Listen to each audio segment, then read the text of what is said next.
إن الحمد لله نحمده ونستعينه ونستغفره ونعوذ بالله من شرور أنفسنا ومن سيئات أعمالنا من يهده الله فلا مضل له ومن يضلل فلا هادي له وأشهد أن لا إله إلا الله وحده لا شريك له وأشهد أن محمدا عبده ورسوله يا أيها الذين آمنوا اتقوا الله حق تقاته ولا تموتن إلا وأنتم مسلمون يا أيها الناس اتقوا ربكم الذي خلقكم من نفس واحدة وخلق منها زوجها وبث منهما رجالا كثيرا ونساء واتقوا الله الذي تساءلون به والأرحام إن الله كان عليكم رقيبا يا أيها الذين آمنوا اتقوا الله وقولوا قولا سديدا يصلح لكم أعمالكم ويغفر لكم ذنوبكم ومن يطع الله ورسوله فقد فاز فوزا عظيما وإن خير الكلام كلام الله وخير الهدي هدي محمد صلى الله عليه وسلم وإن شر الأمور محدثاتها وكل محدثة بدعة وكل بدعة ضلالة وكل ضلالة في النار أما بعد يا أيها الذين آمنوا vous qui avez cru. Aujourd'hui le sujet dont on va parler c'est un sujet qui a rapport avec al-khuluq. C'est un sujet qui a rapport avec le khuluq. Parce que le thème de ce séminaire c'est al-khuluq. Et comme vous le savez, les premières bases de tout ce qui a rapport avec le khuluq qu'on adopte dans notre existence, eh ben, on l'adopte et on l'acquiert durant les premières années de notre vie, c'est-à-dire durant notre enfance. Et donc, le sujet dont on va parler de façon plus précise aujourd'hui, c'est le sujet de l'éducation des enfants. Et il y a un petit risala, un livre du cheikh Mohammed ibn Abdullah al-Imam, un des chouyoukh du Yémen, qui a écrit un livre qui s'appelle Tahdhir al-Bashar min usul al-Shar. Tahdhir al-Bashar min usul al-Shar, et parmi les points dont il traite dans ce livre, c'est at-tasahul fi tarbiyat al-awlad, c'est la négligence, le fait de faire preuve de négligence dans l'éducation des enfants. Et ça c'est un sujet qui nous concerne tous. Soit qu'on est les enfants de quelqu'un, ou soit qu'on a nous-mêmes des enfants, ou bien on connaît des gens qui ont des enfants. Et bien entendu, alhamdulillah, l'islam c'est une religion complète, et cette religion elle nous explique comment appliquer les règles pour avoir le bonheur bien entendu dans cette dunya et dans l'akhirah, et elle comprend tout ce qui a rapport avec les différents aspects de l'existence et de la vie. Et donc il y a dans le Coran et dans la Sunna des règles à suivre et des principes à suivre également si on veut savoir également comment éduquer nos enfants et comment les éduquer selon les principes de cette religion. Donc le cheikh il dit ولنضع بعض الضوابط الشرعية لتربية أولادنا أبنائنا وبناتنا.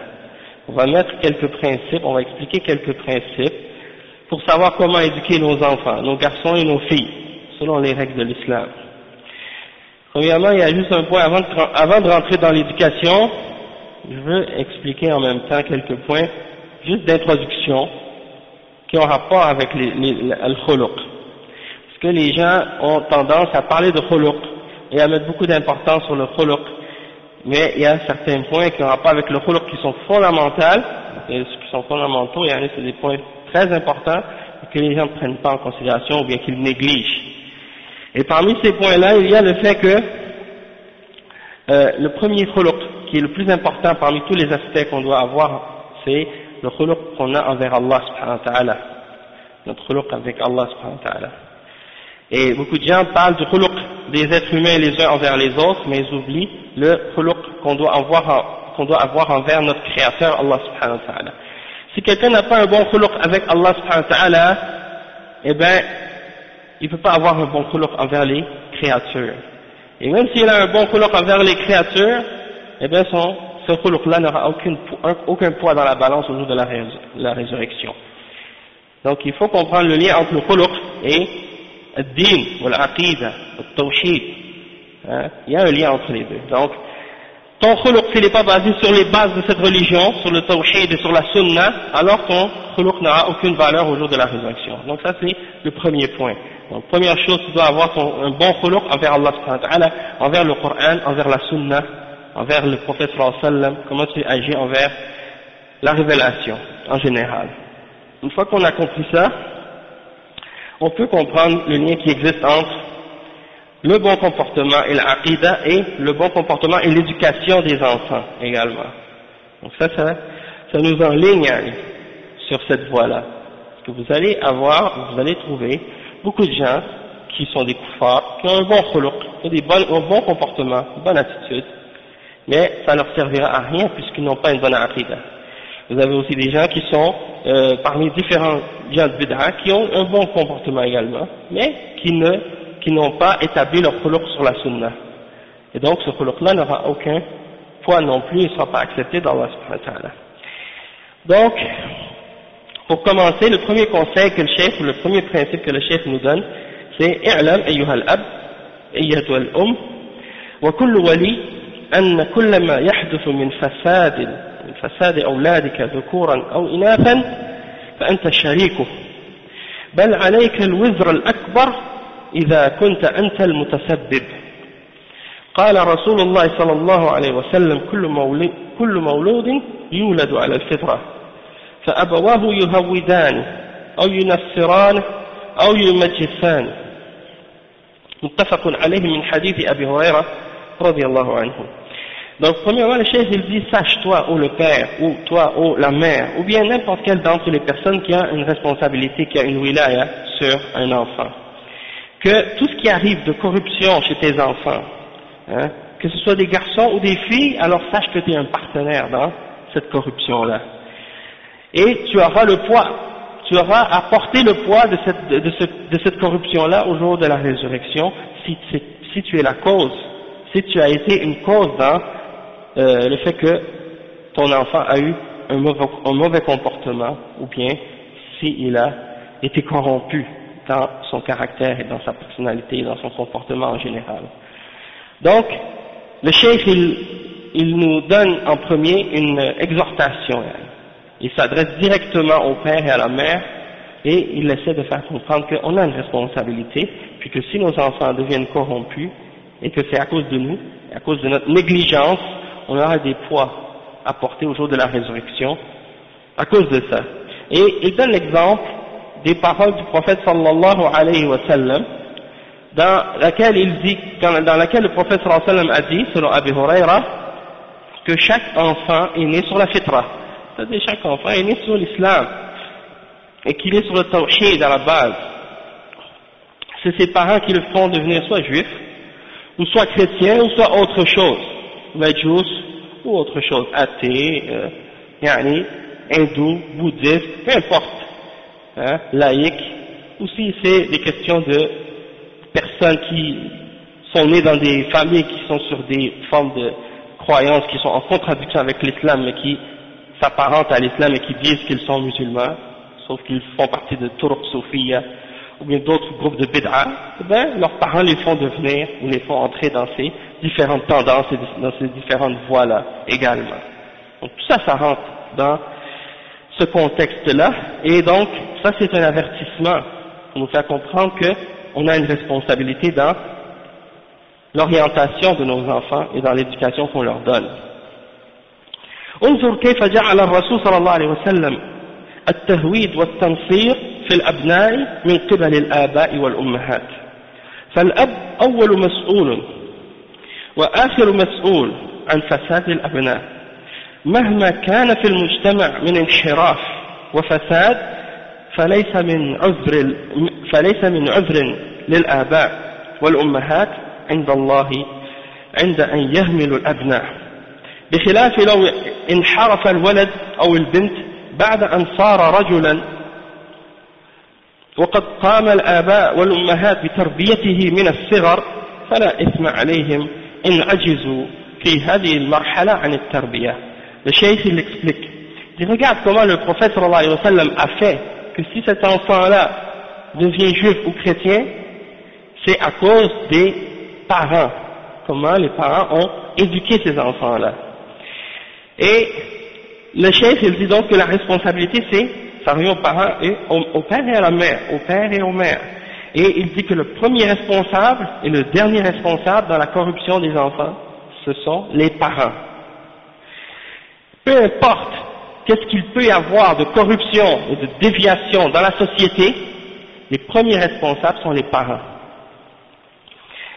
Et donc, il n'y a pas d'autre, le chef il n'y a pas d'excuse pour l'égarement de tes enfants si tu as négligé dans l'éducation de tes enfants. Et si tu as des négligences dans l'éducation de tes enfants sur le plan de la religion et sur le plan de l'islam, contrairement à la personne qui a fait son effort pour éduquer ses enfants le plus, de toute sa capacité, il a fait tous ses efforts pour que ses enfants soient bien élevés, selon les principes de l'islam, selon la aqida de l'islam, selon le manhaj de l'islam, puis que par la suite, une fois que ces enfants sont devenus adultes, ils se sont déviés, ils ont quitté le droit chemin, là il n'est plus responsable. Dans ce cas-là, le père n'a plus de responsabilité à partir de ce moment-là, puisque ses enfants sont devenus des adultes et ils sont responsables d'eux-mêmes à partir de ce moment-là. Toutefois, si les parents ont eu des négligences dans l'éducation des enfants, quand les enfants étaient tout petits, alors dans ce cas-là, ils auront le péché. Ils auront le péché du fait qu'ils ont manqué dans leur responsabilité et dans l'éducation. Donc le cheikh il dit فالتربية التي التفريط فيها شر مستطير على الآباء والأمهات هي من وقت الطفولة إلى وقت البلوغ وتستمر التربية عند البلوغ وما بعده فهل ترضى أيها الأب المسلم بأن تكون متحملا لوزر كوزر ولدك أو أشد إذا ترك الصلاة وزنى وسرق أو سب الله أو سب دينه أو إلى آخره. Donc le cheikh il dit l'éducation dans laquelle il peut y avoir différentes catégories de négligence de la part des parents et dont les conséquences négatives vont être les plus graves, c'est les négligences dans l'éducation de l'enfant dans ses premières années, lorsqu'il est un enfant. Et c'est là que les conséquences sont le plus dangereuses. Les conséquences de ces négligences-là dans l'éducation seront les plus négatives et les plus dangereuses, et ça c'est jusqu'à la puberté, jusqu'à l'âge de la puberté. Après, le cheikh il dit, est-ce que toi, ô le père musulman, tu es satisfait de porter le poids des péchés que tes enfants font à cause de la négligence dont tu as été la cause, dont tu as fait preuve dans l'éducation de tes enfants? Si tes enfants, par exemple, ont abandonné la salat, ou si tes enfants ont commis le zina, ou si tes enfants ont volé, ou insulté Allah subhanahu wa ta'ala, ou insulté sa religion, ou ainsi de suite, tous les autres exemples qu'on peut citer comme exemple de mauvais comportement et comme contradiction avec les principes et les actes et les ordres de l'islam. Donc, est-ce que toi, ô le père musulman, tu es prêt à porter toutes ces responsabilités-là si tu as manqué dans tes responsabilités vis-à-vis de l'éducation de tes enfants lorsqu'ils étaient tout petits? Bien entendu, aucun d'entre nous ne voudrait porter ces poids-là et ces charges-là. Hein? Et il n'y a pas de doute que Allah subhanahu wa ta'ala, il dit dans le Coran, وَلَا تَزِرُ وَازِرَةٌ وِزْرَ أُخْرَى. Quelqu'un ne sera pas puni pour les péchés de quelqu'un d'autre. Il n'aura pas à porter le poids ou la charge de ce qu'une autre âme a acquise. Sauf que, si toi, tu as été négligent dans l'éducation de ces enfants-là, et que ces enfants-là ont dévié à cause de toi, à cause de ta négligence dans l'éducation, c'est certain que tu auras une part de la responsabilité et du péché de ces enfants-là. Donc, le cheikh il donne ça comme premier point, et c'est le point d'introduction. Et donc, juste pour ramener quelques points encore qui sont importants et bénéfiques à ce sujet-là, c'est de nous faire comprendre l'importance d'éduquer nos enfants, premièrement, sur la aqida de l'islam, sur le tawhid, sur la sunna. Hein, comme on a dit que des parents font, il y en a qui vont les faire devenir leurs enfants juifs ou d'autres vont les faire devenir chrétiens. Et bien toi, en tant que musulman, c'est ton devoir de faire en sorte que tes enfants soient éduqués sur l'islam.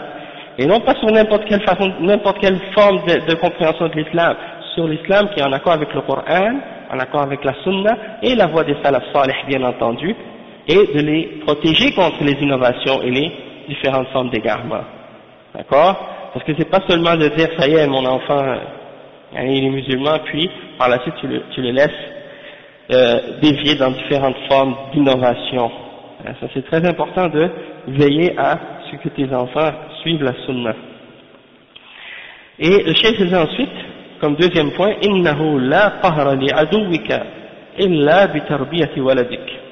هذا أطلقها بعض السلف وهو الحق والواقع شاهد بذلك فولدك يجر إليك ما يسوءك وما فيه التنغيص لحياتك ولهذا قال بعضهم أول ما يشقى بفساد الأولاد آباؤهم وأمهاتهم وقال تعالى يا أيها الذين آمنوا إن من أزواجكم وأولادكم عدوا لكم فاحذروهم فلا تسامح مع الأولاد فيما يعقب الفساد والضرر بل لا بد من الحزم المنضبط بالضوابط الشرعية فإن الناس بين إفراط وتفريط في هذا الأمر إلا من رحم الله. Donc ici le cheikh il est en train de nous faire comprendre un point aussi qui est très important et que parfois on oublie. Dans un certain sens, si tu regardes sur la question de l'éducation des enfants, tes enfants sont un miroir de toi-même. Ils te reflètent, toi.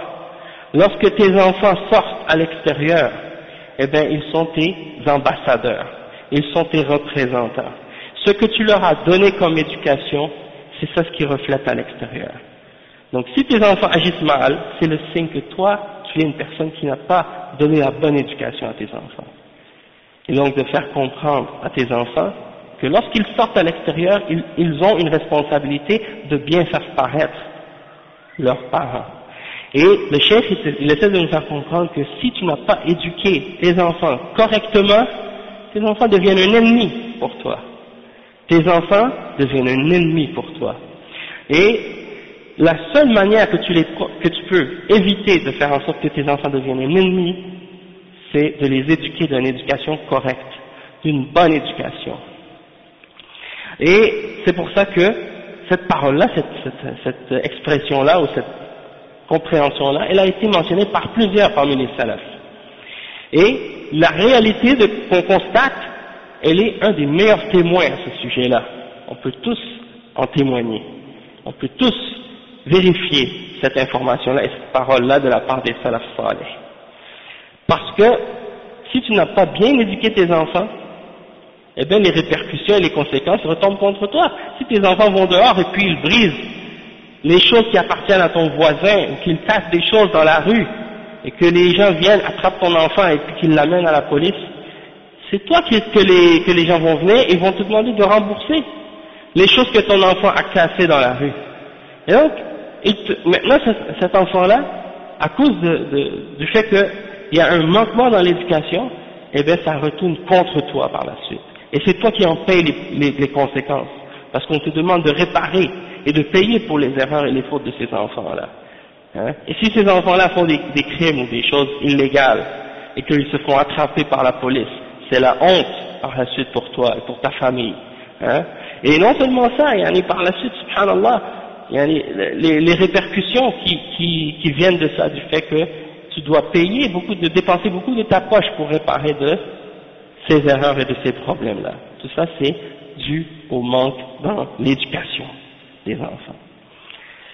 Donc, le cheikh il mentionne justement que le mal qui t'arrive du fait que les enfants sont corrompus, ça retourne au père et à la mère, les conséquences de ça.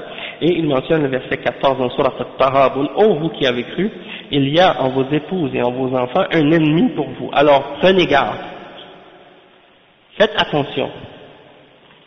Et ça c'est quelque chose des fois qu'on néglige et dont on réfléchit pas beaucoup à ces choses-là, mais pourtant c'est très important. C'est très important pour nous, surtout nous qui sommes jeunes, hein, et qui allons fonder des familles, Inch'Allah, et certains d'entre nous on a déjà commencé à en avoir, et bien de faire en sorte de se rappeler des paroles que le cheikh est en train de nous dire pour faire en sorte d'éviter que nos enfants tombent dans des problèmes et des choses qui font faire en sorte que ça va nous causer du tort à nous-mêmes. Et donc, le cheikh dit, il ne doit y avoir aucune tolérance vis-à-vis des enfants par rapport au mal et aux mauvaises conséquences qu'ils vont faire retomber sur toi par la suite comme corruption ou comme conséquences négatives et comme mal.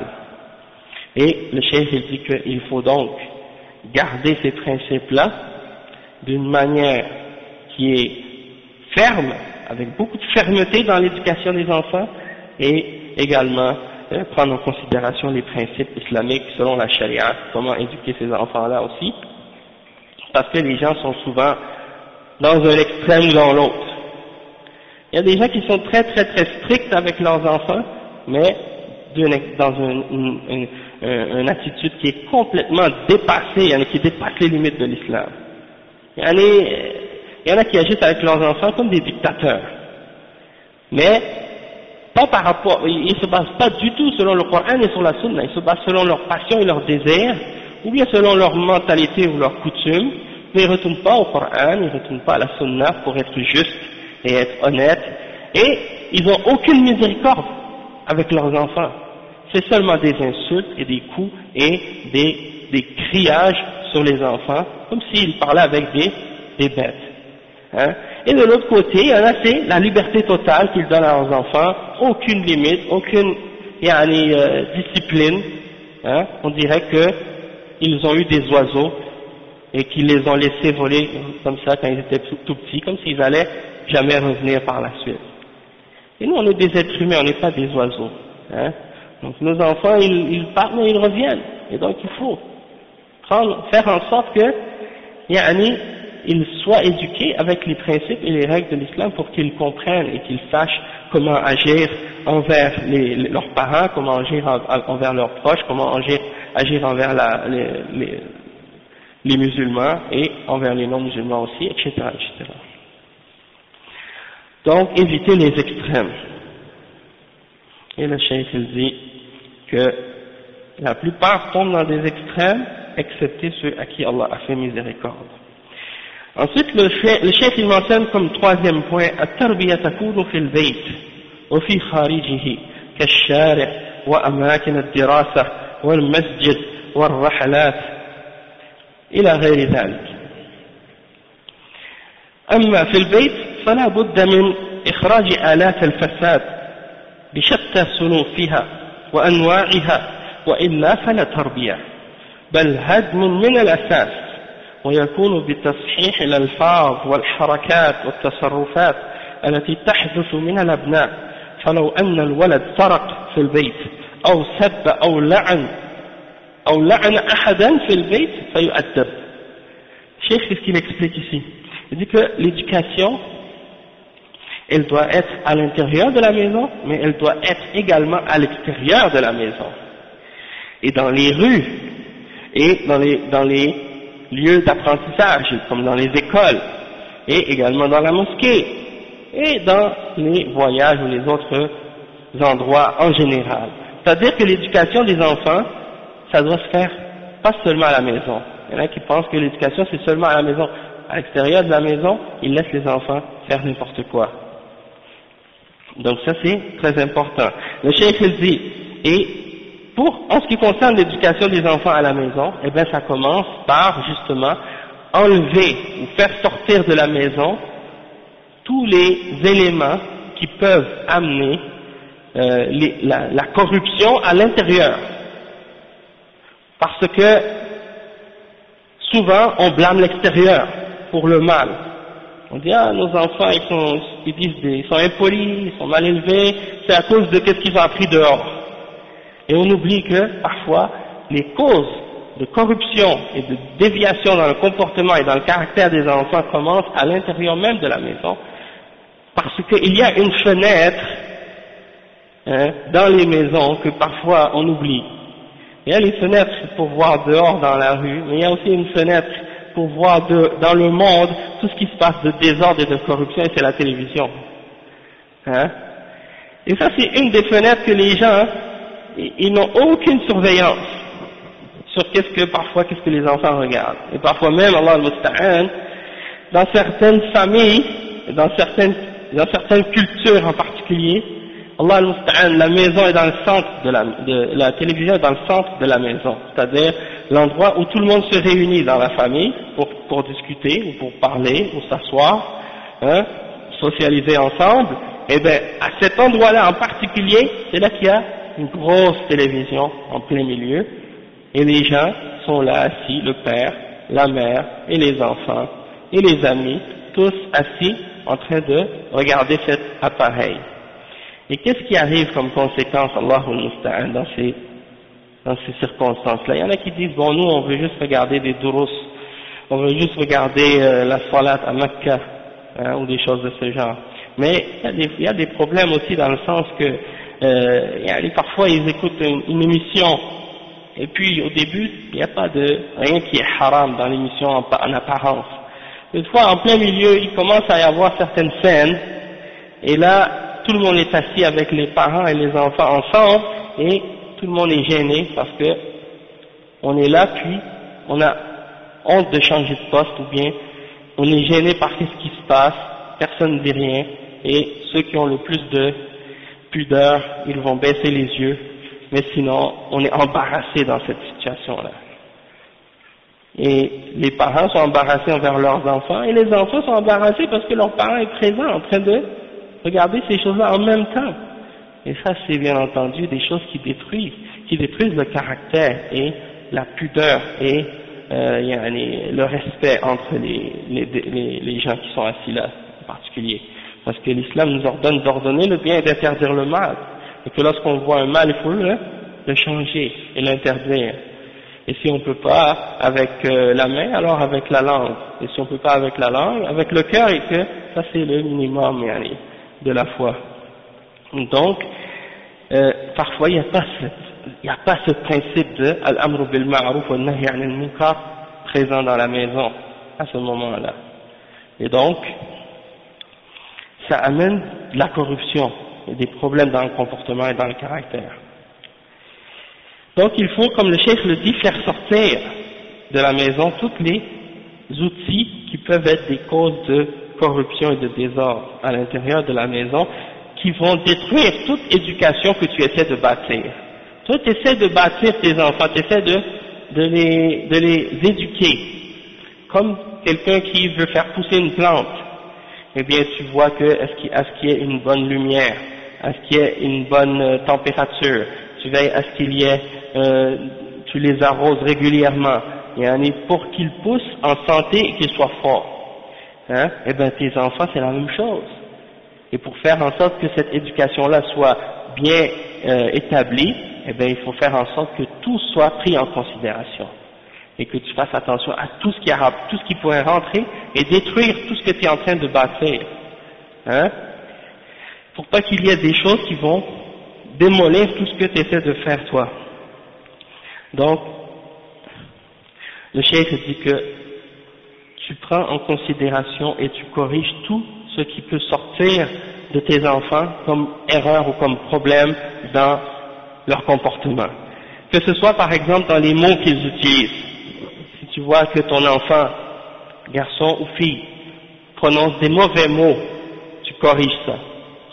Tu leur expliques et tu les éduques à parler bien, à utiliser un bon vocabulaire, à s'exprimer clairement, à utiliser un langage qui est poli, qui est respectueux. Et les mouvements, les gestes, comment les enfants bougent, comment les enfants agissent, les gestes qu'ils se font les uns les autres, vérifier et voir à ça aussi. De les éduquer avec de la noblesse et du respect les uns envers les autres, hein, pour qu'ils aient du respect pour les plus âgés et qu'ils se respectent également entre eux, pour pas qu'ils s'insultent ou qu'ils se frappent à chaque instant, comme c'est le cas parfois maintenant, quand les enfants jouent ensemble, ils ne font que se frapper comme s'ils veulent imiter ce qu'ils voient à la télévision. Hein. Et de prendre en considération tout ce qui se passe de la part des enfants dans la maison, si l'enfant vole ou si l'enfant insulte quelqu'un, quoi que ce soit, de lui donner l'éducation et de le corriger s'il mérite d'être corrigé. Hein? Ensuite, le cheikh il dit أما خارج البيت فلا بد من استعمال الجهد الكبير والحرص على الأبناء فلا يخرج الولد إلا من أجل واجب من أمور الدين أو الدنيا أو مباح ويحدد له الوقت والمكان الذي سيذهب إليه والزميل المرافق الذي سيصطحبه. Le chef, ce qu'il dit ici, il dit, en ce qui concerne à l'extérieur de la maison, il faut utiliser ou faire tous nos efforts pour surveiller nos enfants.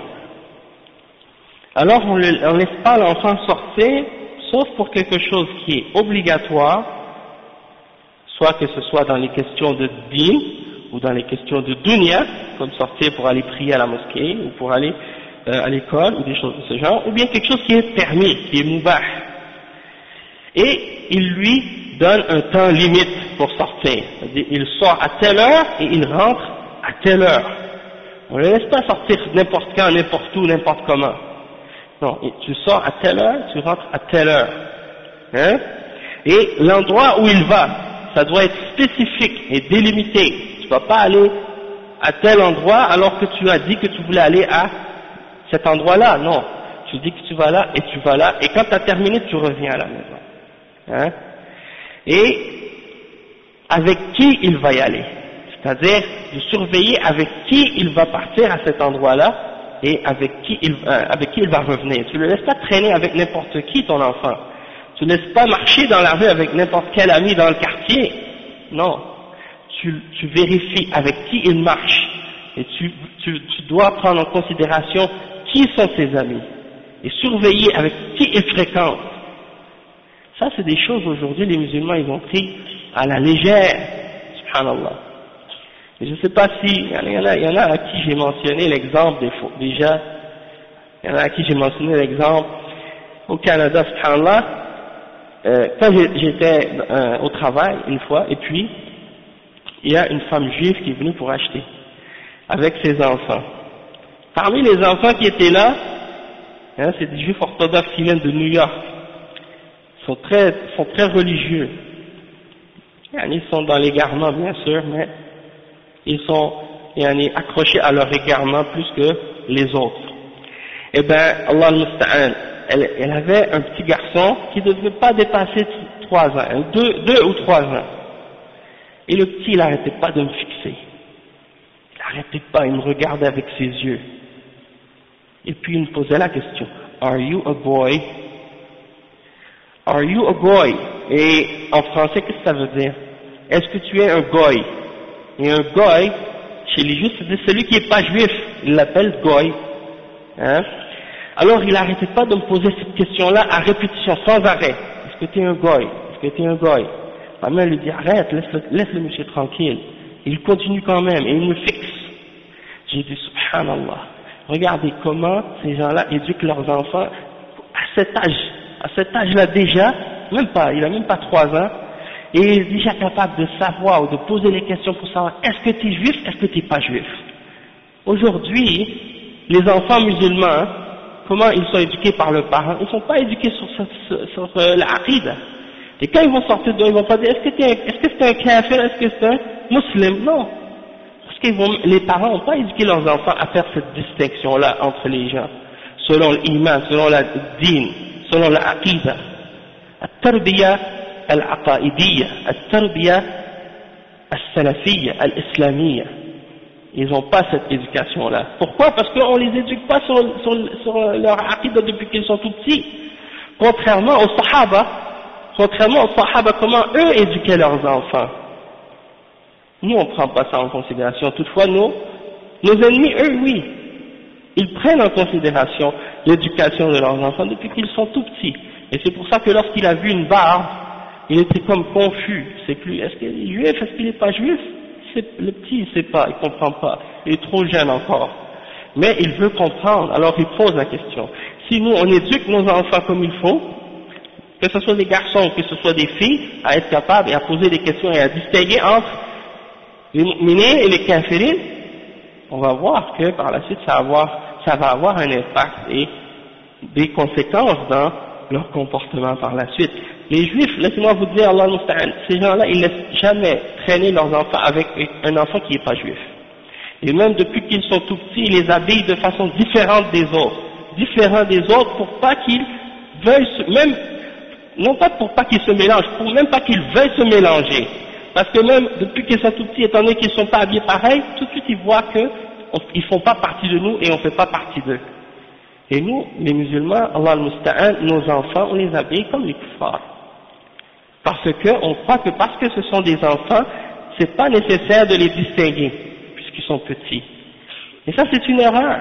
Cette distinction-là, c'est pas seulement pour les adultes, il faut l'inculquer aux enfants depuis qu'ils sont tout petits, pour que plus tard, justement, ça les protège durant leur enfance, pour que plus tard, ça les préserve encore une fois lorsqu'ils sont devenus plus vieux.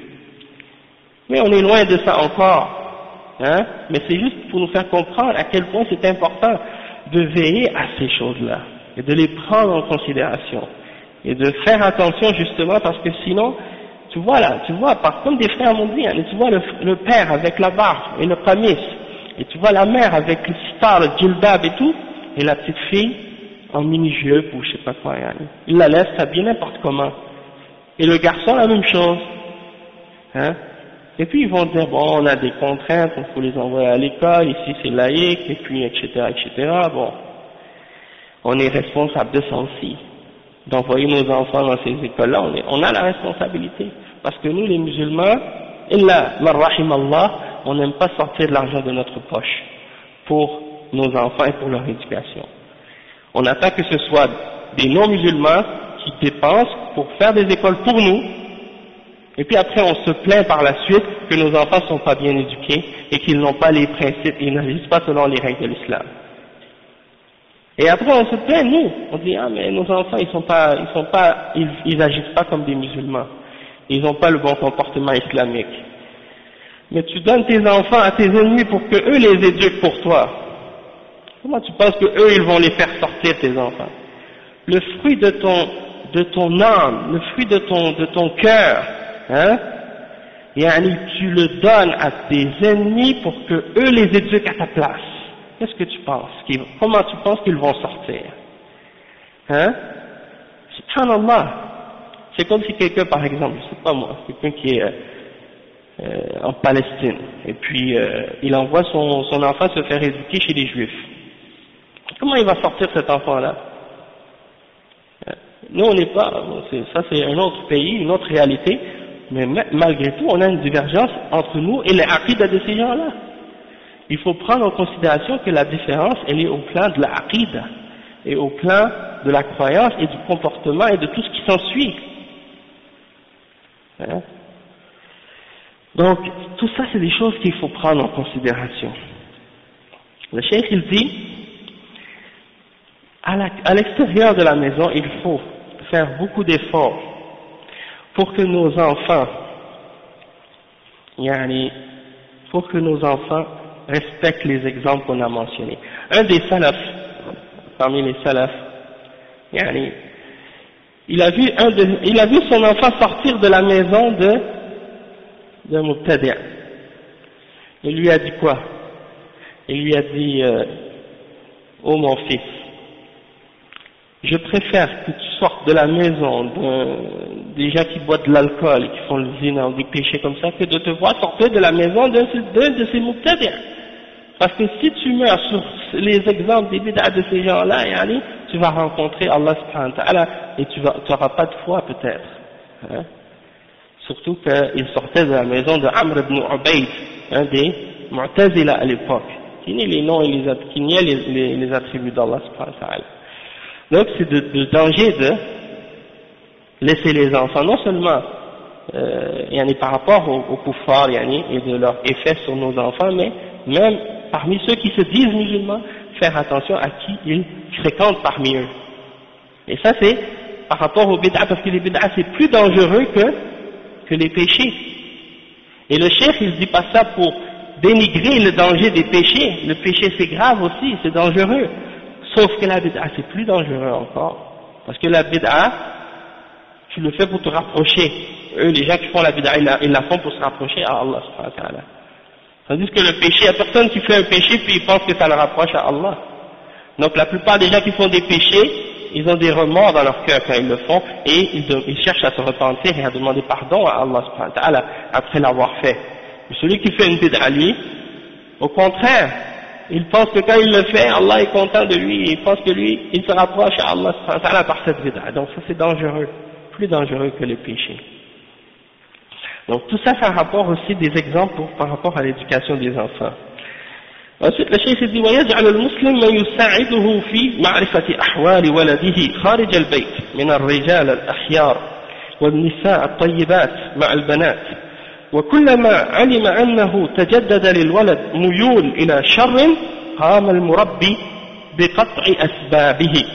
Le cheikh dit et le musulman il doit chercher à l'extérieur de sa maison, il doit chercher l'aide de ceux qui sont à l'extérieur, qui vont être capables de surveiller ses enfants à l'extérieur et de l'informer lorsque il y a des penchants vers le mal chez ses enfants. Que ce soit un homme, un éducateur qui va surveiller ses enfants à l'extérieur pour l'avertir s'il y a un problème dans son comportement ou dans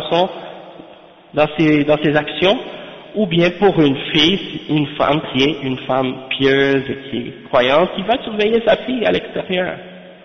Hein? Mais qu'est-ce qu'on voit dans les quartiers ici en France? Allahul Musta'an.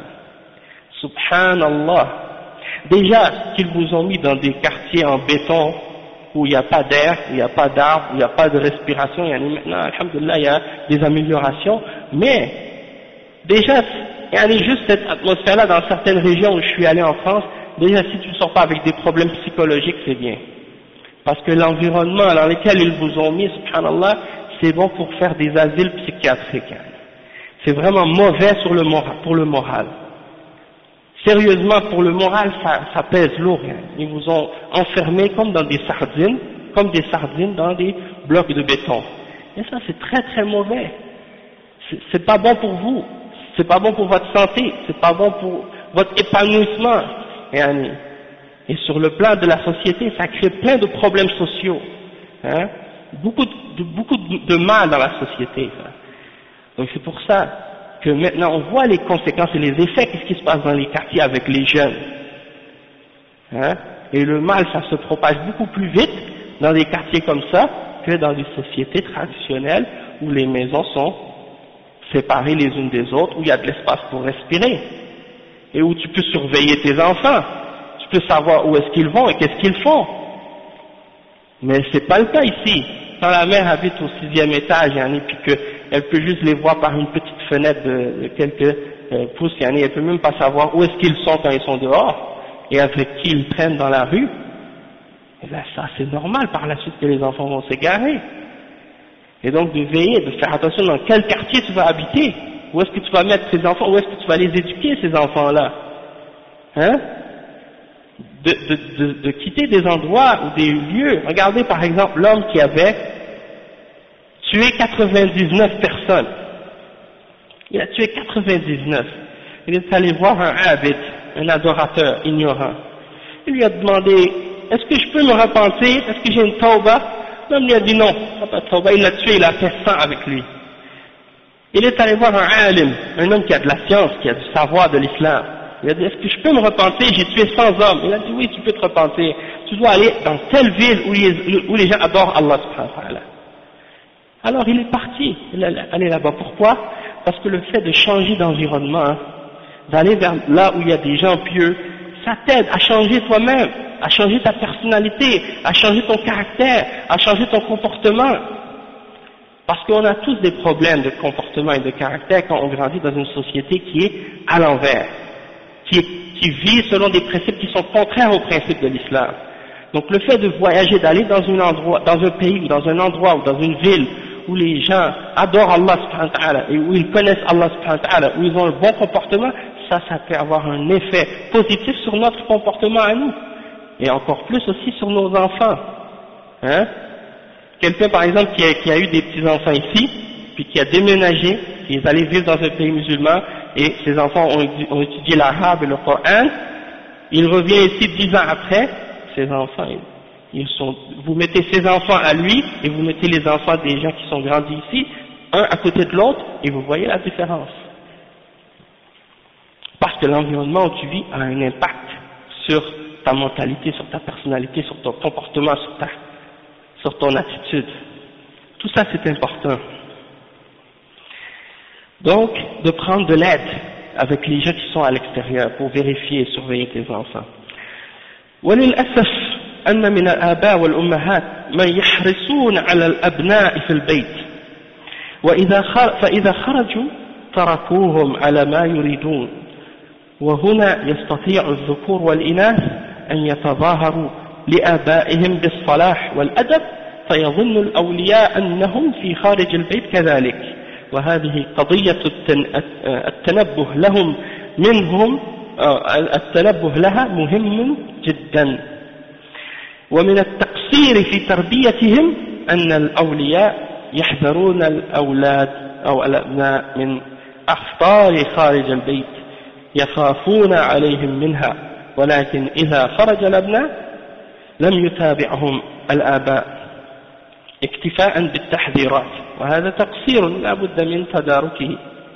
Le cheikh donne un autre point aussi, un autre conseil important. Il dit, qu'est-ce qui se passe souvent de la part des pères et des mères, c'est qu'on voit qu'ils font beaucoup d'efforts à l'intérieur de la maison pour surveiller leurs enfants à l'intérieur, puis voir qu'est-ce qu'ils font. Mais lorsqu'ils sortent, ils les laissent faire ce qu'ils veulent. Et donc les enfants, ils adoptent un comportement un peu une double personnalité. Hein. À la maison, ils sont sages et polis et bien, mais quand ils sortent dehors, ils disent n'importe quoi, ils parlent n'importe comment, ils agissent n'importe comment. Parce que là, il n'y a personne pour les voir, pour les surveiller avec leurs amis. Et donc, le cheikh, il dit que les parents, dans cette situation-là, ils s'imaginent que leurs garçons ou que leurs filles ont un comportement idéal et qu'ils agissent bien, qu'ils sont des bons enfants. Mais ils ignorent la réalité de leurs enfants lorsqu'ils sont dehors. Et comment ils agissent en réalité quand ils sont seuls, que c'est complètement l'opposé. Et donc le cheikh il dit que ça c'est quelque chose que les parents doivent faire très attention, ils doivent prendre ça en considération. Et le fait de justement juste faire des avertissements, attention, quand vous allez dehors, il parle à ses enfants, il dit faites attention quand vous allez dehors, il y a telle ou telle chose. Ils font juste se limiter à les avertir, mais ils ne les surveillent pas, et puis ils ne font pas d'efforts non plus pour les surveiller. Il dit le cheikh, ça c'est pas suffisant, et c'est un manquement qu'il faut essayer de corriger. ومن الأولياء من يظن أن تربية ولده على يد مدرس مثلا كاف وهذا خطأ فإن تربية غير الأولياء إن تحققت فإنما هي مساعدة للآباء والأمهات والاعتماد يكون على الآباء والأمهات. Le cheikh, qu'est-ce qu'il dit? Il dit qu'il y a des parents qui pensent que du moment que les enfants vont à l'école et qu'ils ont un prof à l'école qui les enseigne, que ça c'est suffisant pour l'éducation des enfants. Et à Montréal, on a cet exemple-là aussi. Il y a des écoles musulmanes à Montréal, et tu vois le père et la mère, ils font pas la salat, la femme et la mère, ils portent pas le hijab, le père, il ne suit pas la sunna, rien, mais ils envoient l'enfant à l'école musulmane, et ils espèrent que l'école musulmane va faire d'eux des bons musulmans et des bonnes musulmanes, et que c'est l'école qui va se charger de leur éducation. Mais le cheikh il dit non, la base c'est le père et la mère qui doivent se charger de l'éducation. L'école c'est seulement quelque chose qui vient aider par la suite dans l'éducation des enfants, mais c'est pas ça la base, c'est pas là-dessus que l'éducation doit se reposer. D'accord, ça c'est quelque chose aussi de très important. Et donc c'est ça, l'éducateur, peu importe comment il est, même s'il est le plus fort dans l'éducation, il ne peut pas remplacer les parents. Comme quatrième point, le cheikh dit وأدعو المربين إلى الرجوع إلى التربية التي جاء بها الإسلام فالرجوع إلى الكتب النافعة التي عالجت هذا الموضوع الخطير يكون الاعتماد عليها ولا على ما اعتاده أو ما يقرره علماء النفس أو ما يدعو إليه أهل التلبيس على شاشة التلفاز وغيره. Le cheikh il dit que également il appelle ou il invite les éducateurs quand ils traitent de l'éducation ou quand ils parlent de l'éducation de revenir aux enseignements de l'islam. Il dit de revenir aux livres qui ont été écrits par les savants de l'islam au sujet de cette question de l'éducation et non pas de retourner aux livres qui ont été écrits par les psychologues et les psychiatres et les éducateurs et les pédagogues kuffar au sujet de ces choses-là. Hein? Parce que souvent, c'est des gens qui, justement, travaillent pour corrompre le comportement et le caractère des enfants musulmans. Et pour eux, même parmi certains de ces psychologues, de croire en Dieu, c'est un problème psychologique. Hein. Pour certains d'entre eux, avoir de l'haya, d'avoir de la timidité, de la pudeur, c'est un problème mental. Hein? La timidité, pour eux, c'est un problème. Et il y a beaucoup d'autres choses aussi pour eux que ces psychologues-là considèrent comme étant un problème dans la tête, dans l'orientation. Donc, faire attention à ce que ces kuffars-là écrivent. C'est pas parce qu'ils ont un doctorat en psychologie que ça veut dire que ce qu'ils disent est vrai. Parce que si c'est contraire au Coran, et si c'est contraire à la Sunna, c'est faux. Même si c'est écrit par n'importe quel de ces docteurs-là qui prétendent être des savants de l'âme ou des choses de ce genre. Hein?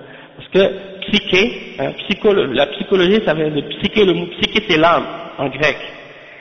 Et ça veut dire la science qui étudie l'âme. Et qui connaît l'âme mieux que Allah subhanahu wa ta'ala? Hein? يسألونك عن الروح قل الروح من أمر ربي وما أوتيتم من العلم إلا قليلا. L'âme, ça fait partie du commandement d'Allah subhanahu wa ta'ala. Et on n'a reçu que peu de science au sujet de l'âme. Donc si tu veux connaître les questions qui ont rapport avec l'âme et comment guérir les problèmes de l'âme, retourne à la parole d'Allah subhanahu wa ta'ala, retourne au Coran, retourne à la Sunna. Tandis que les paroles écrites par les psychologues et ces gens-là, parmi les kuffars, il peut y avoir du vrai comme il peut y avoir du faux. Et eux, ils l'utilisent souvent pour justement corrompre le comportement et interpréter les comportements humains d'une façon contraire à la réalité, contraire à la foi, pour manipuler les gens par la suite et les amener à la mécréance et à l'égarement. Après, le cheikh il dit,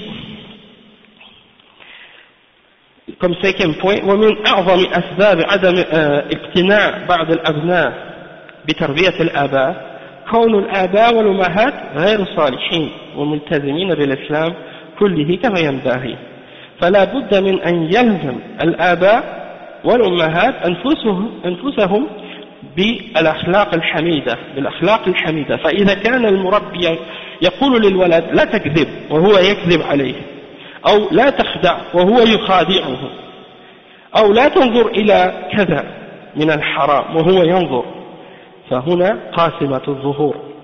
قال تعالى يا أيها الذين آمنوا لم تقولون ما لا تفعلون.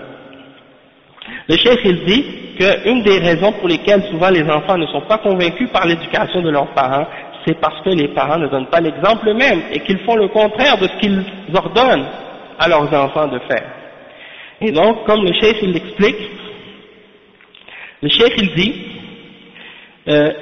si les parents eux-mêmes ils disent à leurs enfants ne mens pas, et eux ils mentent, et s'ils disent ne trahis pas ou ne fais pas des choses qui sont de trahison, des choses contraires à la réalité, tu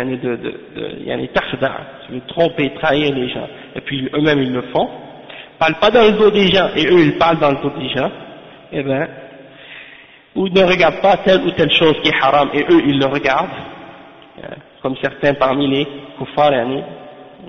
Nous on a grandi, moi par exemple en particulier, j'ai grandi dans une famille non musulmane. Et quand on était petits, les parents qu'est-ce qu'ils nous disaient? Ça c'est pas pour les enfants, ça c'est une émission, c'est pas pour les enfants, c'est pour les adultes. Alors qu'est-ce qu'ils se disent les enfants? Il faut que j'attende d'être un adulte pour regarder ça. Quand je vais être un adulte, je vais regarder. Hein? Comme si le haram c'était haram juste pour les enfants et quand tu es adulte c'est halal. Ou bien la cigarette c'est mauvais pour les adultes. C'est mauvais pour les enfants. Mais si tu es plus que 18 ans, c'est permis. Donc dans la mentalité de l'enfant, quand il va arriver à cet âge-là, il va vouloir le faire lui aussi. Et toutes les lois dans cette société, elles sont faites de cette manière-là. halal pour les adultes, haram pour les enfants. Mais Allah subhanahu wa ta'ala, il n'a pas déterminé, il n'a pas divisé les choses de cette manière-là. Allah subhanahu wa ta'ala dit si c'est haram pour tout le monde, que tu sois un adulte ou que tu sois un enfant. Et si c'est haram pour quelqu'un, ça doit être encore plus haram pour les adultes que pour les enfants. Parce que c'est les adultes qui donnent l'exemple aux enfants. Donc si les parents le font et les adultes le font, eh bien c'est certain par la suite que les enfants vont vouloir le faire. Hein? Et ça c'est le problème qui existe dans ces sociétés-là, Allah al-Musta'an. Et donc nous on doit faire attention de ne pas rentrer dans ce jeu-là. Et il mentionne le cheikh, le verset dans lequel Allah a dit dans le verset, dans Surat As-Saff, le verset 2, ô vous qui avez cru, pourquoi vous dites ce que vous ne faites pas? Hein? Et comme dernier point que le cheikh mentionne, le point numéro 6, i'lam أن غصص يوم القيامة من المفرطين في تربية أولادهم على المفرطين في تربية أولادهم لا تطاق. فالرسول صلى الله عليه وسلم قال ما من عبد يسترعيه الله رعاية أو رعية يموت يوم يموت وهو غاش لرعيته إلا حرم الله عليه الجنة. متفق عليه من حديث معقل بن يسار رضي الله عنه ألا فانتبه ثم انتبه فالله المسؤول بأسمائه الحسنى وصفاته العلى أن يسهل لنا تربية أبنائنا تربية تقر بها أعيننا وتسعد بها أمتنا. Le cheikh dit comme sixième point donc le prophète sallallahu alayhi wa sallam il nous a avertis dans un hadith au sujet des gens qui ont négligé dans leur responsabilité et en particulier ici dans l'éducation de leurs enfants. Ils ont reçu une menace au jour de la résurrection que personne n'est capable de porter. Cette menace-là, elle est très très grave et très lourde.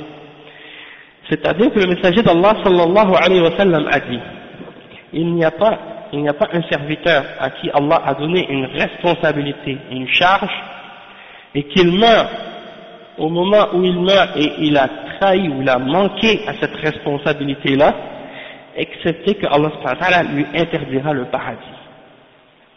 Donc ça veut dire, toi tu as une ra'iyya, hein, comme le prophète sallallahu alayhi wa sallam a dit, kullukum ra'in wa kullukum mas'ulun an ra'iyyatihi. C'est comme si chacun d'entre nous on est un berger, et on a un troupeau. Allah nous a donné une charge, une responsabilité de s'occuper de ce troupeau-là. Si tu es un père, ta responsabilité c'est tes enfants et ta famille. Donc ça c'est ton troupeau, tu dois t'en occuper. Et si tu es un dirigeant, ton troupeau c'est ton peuple. Donc si tu as reçu une responsabilité de la part d'Allah subhanahu wa ta'ala dans cette dunya, des enfants ou autres, eh bien dans ce cas-là, tu seras responsable au jour de la résurrection. Si tu as manqué et tu as trahi à ta responsabilité, eh bien tu meurs dans cette situation-là, tu risques, tu es sous la menace d'Allah subhanahu wa ta'ala de ne pas rentrer au paradis. Ça c'est grave. Donc il faut prendre ça en considération et bien faire attention, yani. Parce que nous les musulmans, comme on a expliqué déjà dans d'autres durus, on a des enfants, c'est pas juste parce qu'on a des enfants, yani, comme les kuffars, souvent ils disent à leurs enfants, yani, ah je t'ai eu mais c'était par accident. Ils disent ça à leurs enfants, je t'ai eu par accident. Déjà nous les musulmans, alhamdoulilah, déjà avant d'avoir des rapports intimes avec notre épouse, on doit faire le dua de la protection contre le shaitan, pour que le shaitan ne participe pas avec nous dans ce qu'on fait dans notre intimité.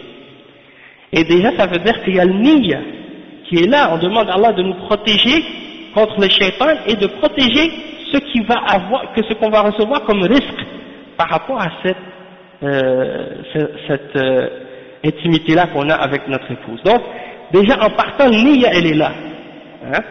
Et donc, ça c'est pour nous faire comprendre que le but pour lequel on bâtit une famille et qu'on a des enfants, c'est pour éduquer ces enfants-là pour qu'ils deviennent des serviteurs d'Allah subhanahu wa ta'ala et pour qu'ils accomplissent le verset dans lequel Allah subhanahu wa ta'ala a dit وَمَا خَلَقْتُ الْجِنَّ وَالْإِنسَ إِلَّا لِيَعْبُدُونَ. Je n'ai créé les djinns et les hommes que pour qu'ils m'adorent. Donc on a des enfants Et on se reproduit dans cette dunya pour justement faire ça, faire des enfants qui vont adorer Allah subhanahu wa ta'ala, qui vont être des serviteurs d'Allah subhanahu wa ta'ala.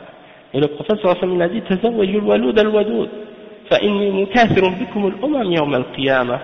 C'est-à-dire que épouser des femmes affectueuses et fécondes pour que ma umma soit la plus grande umma au jour de la résurrection. Donc ça veut dire si on fait qu'est-ce qu'on doit faire dans l'éducation de nos enfants, eh bien Inch'Allah nos enfants vont sortir comme les enfants des Sahaba sont sortis. Hein? Mais quand on voit l'éducation des Sahaba, comment ils ont éduqué leurs enfants, on voit comment les enfants des Sahaba sont sortis, et bien nous, on regarde notre éducation à nous, puis on regarde l'éducation de nos enfants, puis on voit qu'il y a une grande différence. Donc, on va s'arrêter ici, Inch'Allah, et on demande à Allah subhanahu wa ta'ala qu'il nous aide dans l'éducation de nos enfants, et qu'il fasse que, Inch'Allah, ces enfants-là sortent des adorateurs d'Allah subhanahu wa ta'ala, des mu'minines, sur le Coran et sur la Sunna, et qu'ils soient la cause de la guidance de beaucoup d'hommes et de femmes, ici comme ailleurs. Et donc, أقول قولي هذا سبحانك اللهم وبحمدك أشهد أن لا إله إلا أنت أستغفرك وأتوب إليك وبارك الله فيكم وجزاكم الله خيرا والسلام عليكم ورحمة الله وبركاته.